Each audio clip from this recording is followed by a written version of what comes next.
عليه مسائل شابتر 5 6 و7 و8 مطلوب منك نظري بس. المثال بتاع شابتر 5 4 مسائل. اول مساله 5-1 والسبارك بلاج از فايرد ات 18 درجه بيفور التوب ديد سنتر. مش لازم ترسم الرسمه دي بس انا بحب ارسمها للتوضيح كده. ده التوب ديد سنتر اهو. بنعمل سبارك عند زاويه مقدارها كام؟ 18 درجه بيفور التوب ديد سنتر. ان ان انجن راننج ات ان بتساوي 1800 ار بي ام.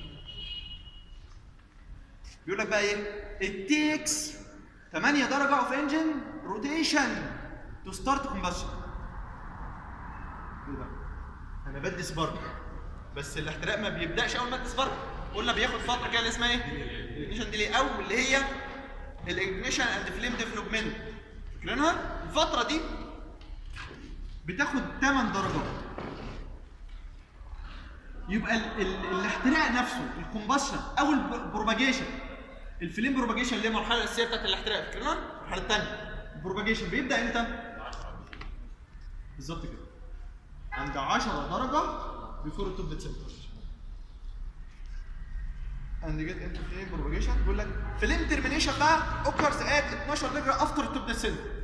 بعد التوب ديد سنتر ب 12 درجه بيبدا يحصل حاجه اسمها الفليم ترمينيشن اللي هي نهايه مين؟ البروباجيشن.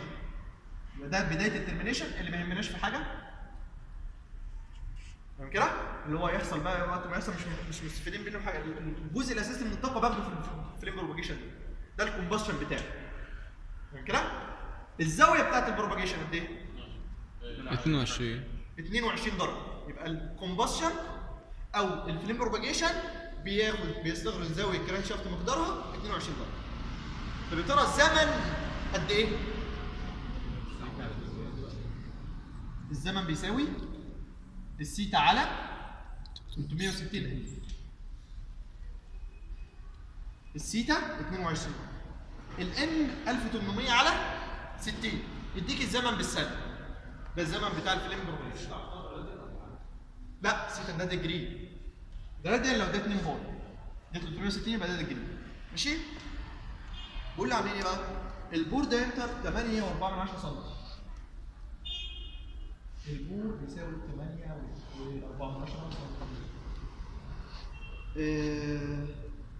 بيقول لك ان ذا سبارك بلاج از اوفست 8 ملم فروم ذا سنتر لاين اوف السلندر.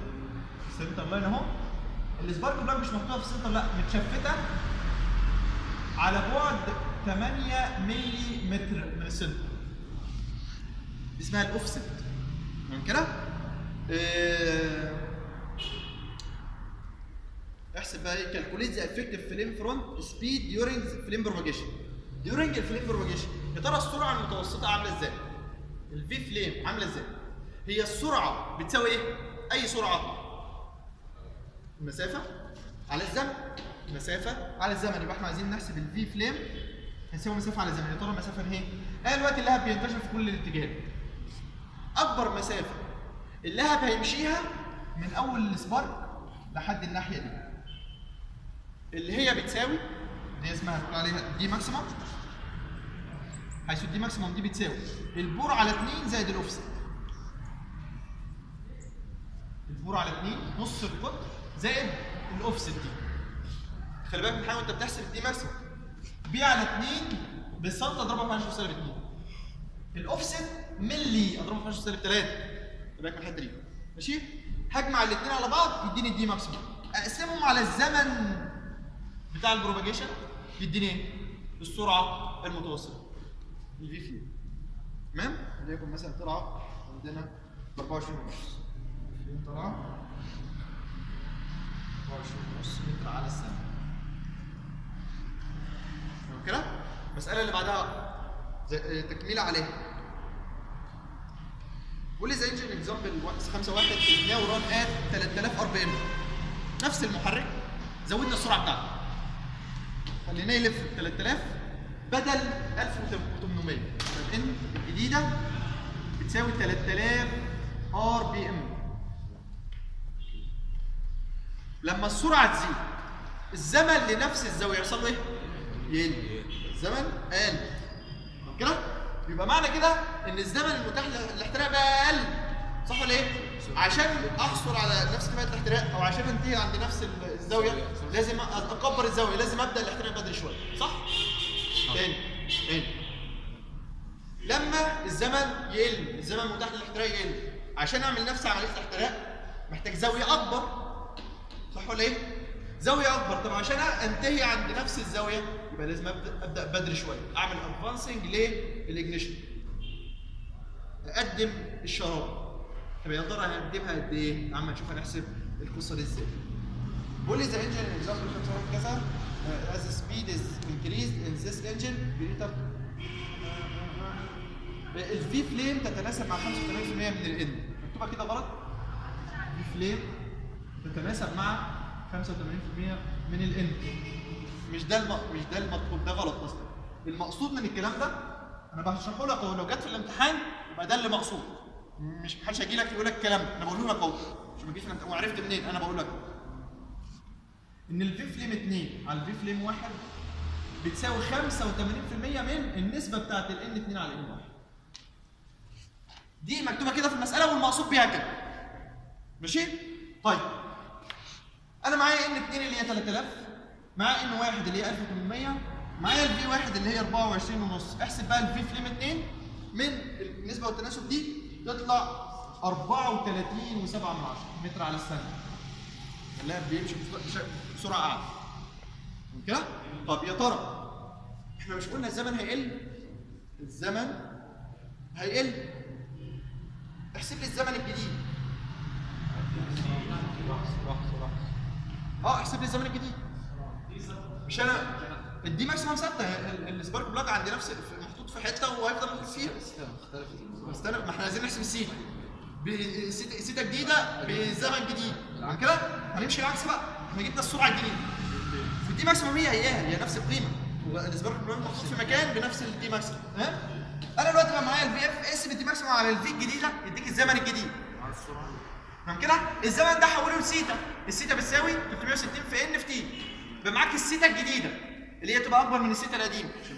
السيتا الجديده هنشوف هنعمل بيها دلوقتي. السيتا الجديده طلعت بكام؟ 25.92 تقريبا 26.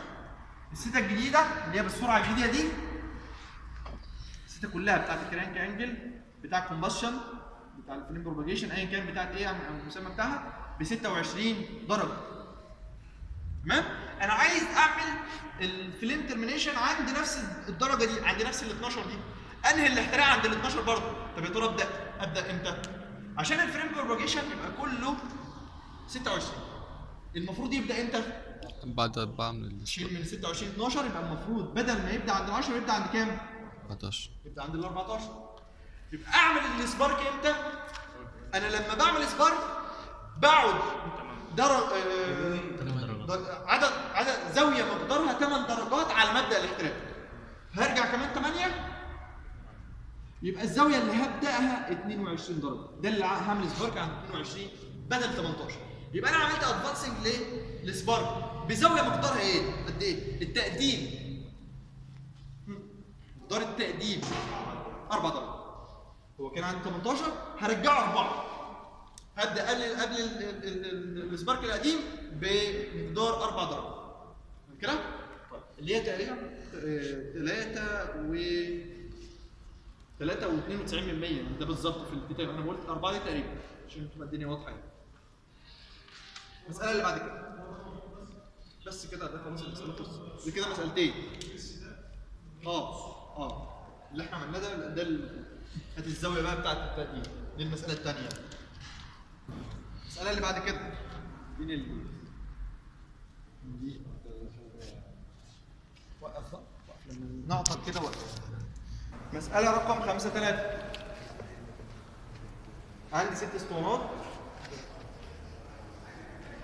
سبارك ignition with total displacement VD بريتات كذا M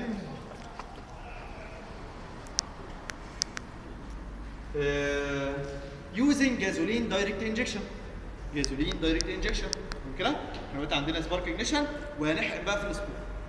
فاكرين لما نحب بقى نحسن موضوع قصه ان احنا نحقن جوه الاسطوانه في السبارك اجنيشن بنعمل ايه؟ بحقن على مرتين. ماشي؟ لما نشوف كده هنحقن على مرتين ازاي؟ لا بس هي هنا مش هنتكلم عن موضوع الحقن على مرتين. هنا هنتكلم عليها بس مش هنحسبها، هنحسب حاجات تانية. احنا كنا حلينا مساله فيها حقن مرتين. فاكرينها؟ تقريبا 4 7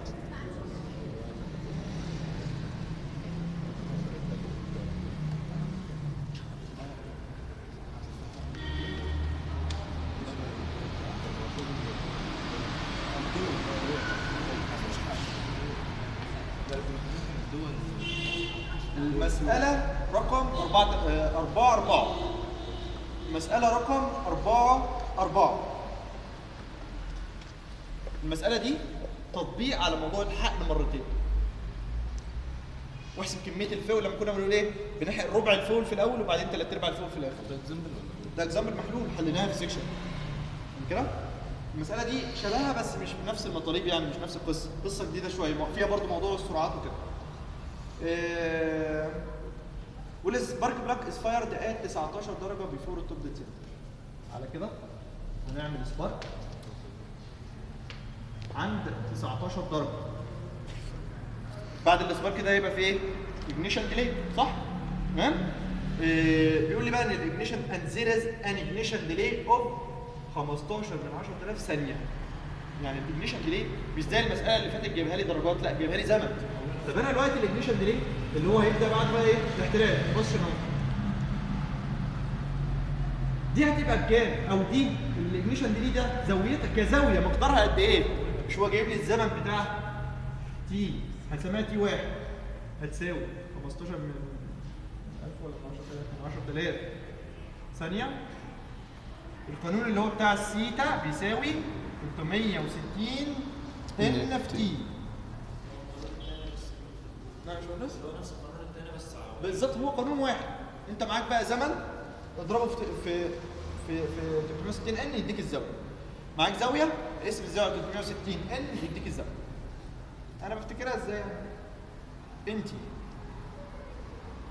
قانون انتي هي لو تخليها ان في سيتا، ان في سيتا مين دي؟ معرفهاش. انا اعرف انتي اعرفك انت، هي دي المعادله كده. والعكس بقى بتاعها اللي هو تقسم التي هتبقى السيتا على 360.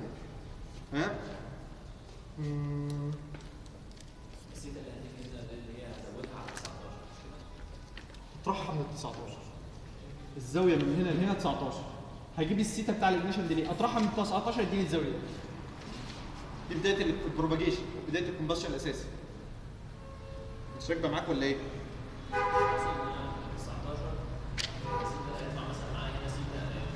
5 درجة أو 5 مثلا. هي كام؟ لا هي مش موجوده درجه. هيبدأ 19 زائد 5. الحقن بدأ من 19. لا انا بدات 19. الولعه بقى تبدا امتى؟ 14. ممكن لو دي 5 تبقى دي 14. بنطرح بالظبط كده. نكمل بقيه المساله. احنا مش هنعمل كده يعني، احنا هنحسب لسه زمنين تانيين وبعدين نجمع الزمن كله ونحسب زاويه وهنشوف هنعمل بيها ايه دلوقتي. Before combustion is established ده اللي هو الاجنيشن ديلي. During combustion there is a rich air fuel mixture around the spark plug. فاكرين القصه اللي احنا قلناها؟ بنحقن في الاول فيدينا لين ميكشر وبحقن في الاخر شويه عشان يعمل لي ريتش ميكشر حوالين السبارك بلوج. تمام كده؟ طيب الريتش ميكشر ده with air to fuel ratio 11 مش هنستخدمها في حاجه زي ما اعتقد. and the lean mixture of in the rest of combustion chamber of air to fuel ratio 20 برضه مش هنحتاجها في حاجه. اللي هنحتاجه بقى the rich zone can be modeled as 2 سم diameter hemisphere around the spark plug with a flame speed of 32 متر على الثانيه. يعني المحرك اهو ده السنتر لاين وفي السبارك بلاك في السنتر لاين على ما اذكر يعني وهنشوفها دلوقتي. ده الريتش ميكشر. القطر بتاع الهيمسفير دي 2 سم. انا هعمل الشراره ووالد اللهب هنا كده ماشي، وده ريتش والباقي كله ليه. اللهب هيتولد وينتشر في كل الاتجاهات وهو ماشي في منطقه الريتش ماشي بسرعه مقدارها 32 متر على الثانيه. بعد كده لما يدخل في منطقه اللين زون هيمشي بسرعه 19 متر على الثانيه. وهو ماشي في اللين زون ماشي بسرعه 19 متر على الثانيه. كل المنطقه دي في كل الاتجاهات. ذا انجن هاز كومبريشن ريشيو بكذا، ستروك بكذا، كونكتنج رود لينز بكذا. مش محتاج دلوقتي ارقامه في الاخر بس يعني هي هنقولها سريعا. يهمنا موضوع الزوايا ده دلوقتي. وذ سبارك بلاج ات ذا سنتر، هو محدد هنا بقى الاوفست هنا بكام في المساله دي؟ بصفر. تمام؟ ولو ما قالش اخده بصفر، ما افرضوش، ما افترضش نفسه بدي قيمه، لا اخده بصفر، اعتبر ان هي في السنتر اهي. كالكوليت كرانك انجل بوزيشن ات ذا اند اوف كومبشن. الاند اوف كومبشن اللي هو نهايه البروباجيشن، الزاويه سيتا دي بكام؟ كده هو عايز الايه؟ البوزيشن، مش عايز التوتال انجل او التوتال كرانك انجل بتاعت الكومبشن. في فرق. تمام كده؟ الزاويه من اول هنا لحد هنا دي التوتال انجل او الكرانك انجل. كده؟ انما دي اسمها ايه؟ البوزيشن. الوضع بتاعي بكام؟ السيتا بكام؟ بعد التوب ديد سنتر اللي انا هقول رقم افتر توب ديد سنتر. وصلت الفكره؟ تمام؟ طيب عايزين نحسب الزاويه سيتا دي، نحسبها ازاي؟ هيجيب الزمن بتاع الاحتراق. انا دلوقتي قدرت اجيب الحته دي، محتاج اجيب الحته دي بقى. الزمن بتاع الفريم بروباجيشن مرتبط بالسرعه والمسافه، فاكرين؟ فاكرين ان الفي فليم بيساوي الدي ماكسيموم على التايم. تمام كده؟ طيب الدي ماكسيموم بكام هنا في المساله دي؟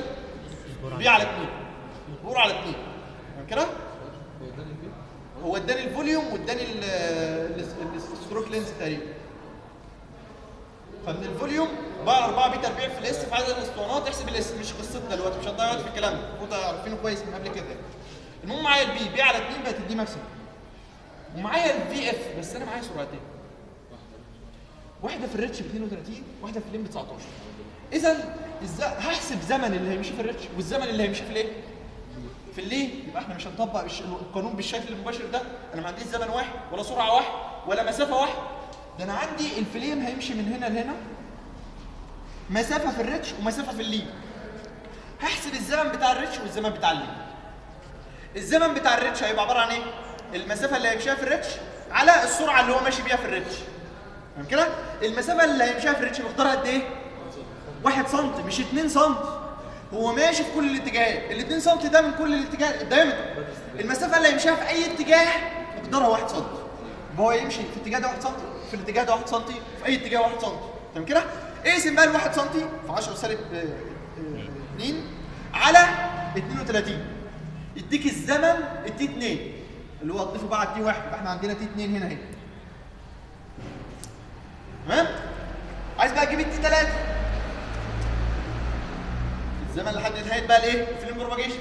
هقسم المسافه دي اللي هي بره الريتش لحد نهايه الاسطوانه من كده على السرعه اللي هو ماشي بيها في اللين. المسافه دي مقدارها قد ايه؟ بالظبط كده. بي على 2 ناقص ال1 سم ده. هاتها بالمتر واقسمها على السرعه اللي هي 19 متر على الثانيه يديك التي 3. اجمع بقى تي 1 زائد تي 2 زائد تي 3. ده الزمن اللي من اول ما تدي سبارك لحد نهايه الاحتراق. صح كده؟ الزمن ده اضربه في 360 ان يديك السيتا من اول ما بدا السبارك لحد نهايه الاحتراق. اطرح منها 19 يديك الزاويه سيتا اللي هي بتاعت البوزيشن. يبقى لما نحسب الزاويه التوتال، الزاويه سيتا التوتال كرانك انجل كلها نسميها سيتا كرانك انجل، هتطلع ب 46.5. دي الزاويه من اول هنا لحد النهايه خالص، لحد نهايه الاحتراق. انا عايز بقى الوضع البوزيشن بتاعه قد ايه افتر التوب ديد سنتر اللي هي الزاويه سيتا دي بس. اطرح بقى 46.5 ناقص ال 19 تطلع 27.5. الزاويه سيتا بتساوي 27.5 وما اسيبهاش كده. كده اجابتك مش كامله. الاجابه الكامله ايه بقى؟ افتر التوب ديد سنتر. 27.5 افتر التوب ديد سنتر. ماشي؟ طيب السؤال اللي بعد كده او المطلوب بعد كده بيستون سبيد ات ذا اند اوف كومبشن. فاكرين حاجه زي كده؟ فاكرين يو بي على اليو بي افريج باي على 2 ساين سيتا في 1 زائد كوزاين سيتا على جذر تربيع الار تربيع ناقص ساين تربيع سيتا. بدل في السيتا اهي. وفي ار تربيع، الار تربيع دي الار كابيتال دي عباره عن ايه؟ ار سمول اللي هي كونكتنج رود لينس موجود على اي كاب سمول مش موجوده. 9 على 2 كده. الزاويه سيتا بقى بكام؟ عند الاند اوف كومبشن اللي هي 27 ونص، مش ال 46 ونص. ماشي؟ السيتا بتتقاس مع التوب ديد سنتر، مع عقارب الساعه كده. بالنسبه للتوب ديد سنتر مع عقارب الساعه. المساله اللي بعدها معلش بس عشان تتأكد انا ضفت بتاعت الديلي دي لا انت لو كنت طرحت من 19 الخمسه بتوع الديلي مثلا بقى عندك كام؟ 14. ال 14 ده هتطرحهم بقى بين ايه؟ مجموع مش هيطلع معاك 46 ونص بقى. لما تيجي تحسب الزاويه سيتا بقى بتاعت البروباجيشن خد تي 2 وتي 3 بس. خد تي 2 وتي 3 بس يعني هيطلع معاك 41 ونص بس. التايم بتاع الريتش واللين اللي لما جمعناهم على بعض ده تايم من اول فين لفين؟ من اول هنا لحد هنا. تمام. التي 2 زائد تي 3 من هنا لهنا. ده تي 2 زائد تي 3. لو حسبت الزاويه بتاعتهم يطلع الزاويه دي بس. تمام. اللي هي بتبقى هنا مثلا 41 ونص. عشان جماعه 19. انما لو جمعت تي 2 زائد تي 3 وعليهم تي 1 اجيب الزاويه سيتا لحد هنا. تمام. بعدها شيل 19 كده. وصلت؟ طيب. التي 1 ده بتاع الاجنيشن ديلي. اللي هو بس ايه ولع بس تولد لها بين عند السبارك اجنيشن. التي 2 اللي هو المسافه الزمن اللي هيستغرقه لما يمشي في الريتش وبعدين هيطلع يكمل في اللين. المسافه الزمن اللي هيستغرقه وهو ماشي في اللين ده تي 3. اجمع الثلاث جهات حولهم لزاويه يبقى دي الزاويه من اول ما انت عملت السبارك لحد الاند اوف كومبشن. ماشي؟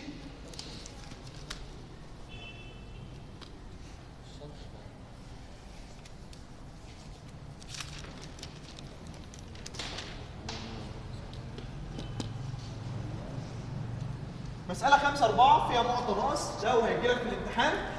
هيجي لك المعطى ده. عندي ديزل انجن مش هنشوف بتاع 18 قصدي معطى هنحتاجها في حساب حاجة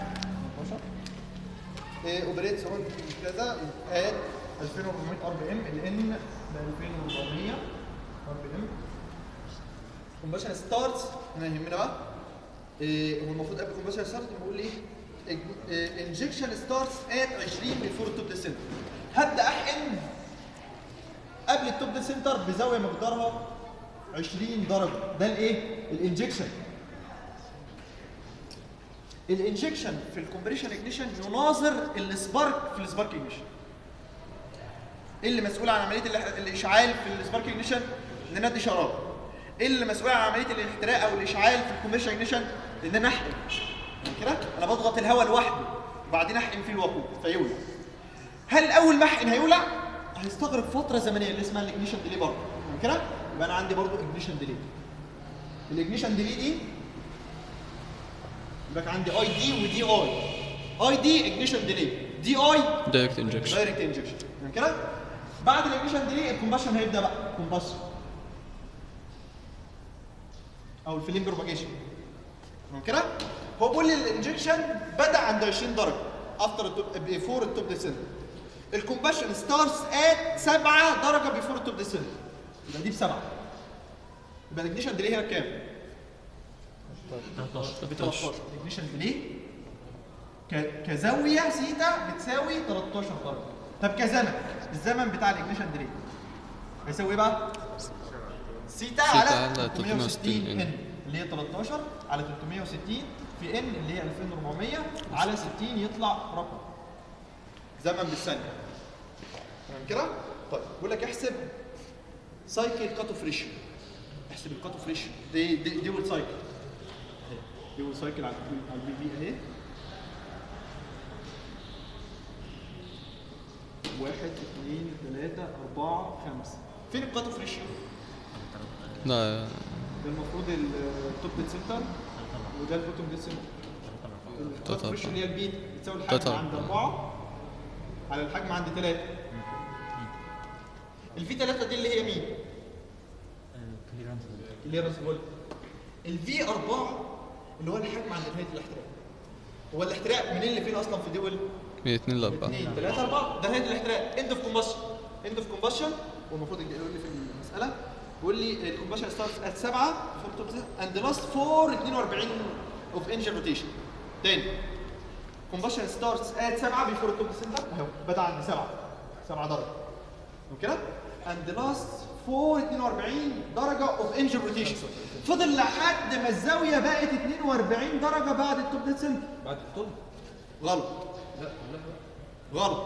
الناس بتعمل كده 42 درجه بتاع نهايه الكومبشن يبقى بعد التوب فير 42 درجه. لا غلط. اقرا الجمله كويس. هو بيقول لك ايه؟ هو بدا عند 7 واستغرق 42 درجه. معنى كده ان هو انتهى امتى؟ اطرح من 42 دي 7 35. لان احنا هنمشي من هنا نفضل ماشيين 42. طب من هنا قد ايه؟ 42 ناقص السبعه هي 35. الزاويه بتاعت نهايه الكومبشن السيتا 35 افتر التوب ديد سنتر. ايه دي الزاويه سيتا. تمام كده؟ دي الزاويه سيتا اللي عند النقطه 4. ده الفي الزاويه سيتا اللي هي ال 35. في قانون في على في سي ده اللي في السيتا فاكرين؟ وفي الار سي وفي الار كابتن احسب منه في على في سي هي دي الكوت اوف عند الزاويه سيتا اللي هي بالقيمه 35. كده كده خلصنا الاسئله خالص نظرا للمسائل وده اخر سيكشن في الماده عشان بكره ان شاء الله في الجزء ده.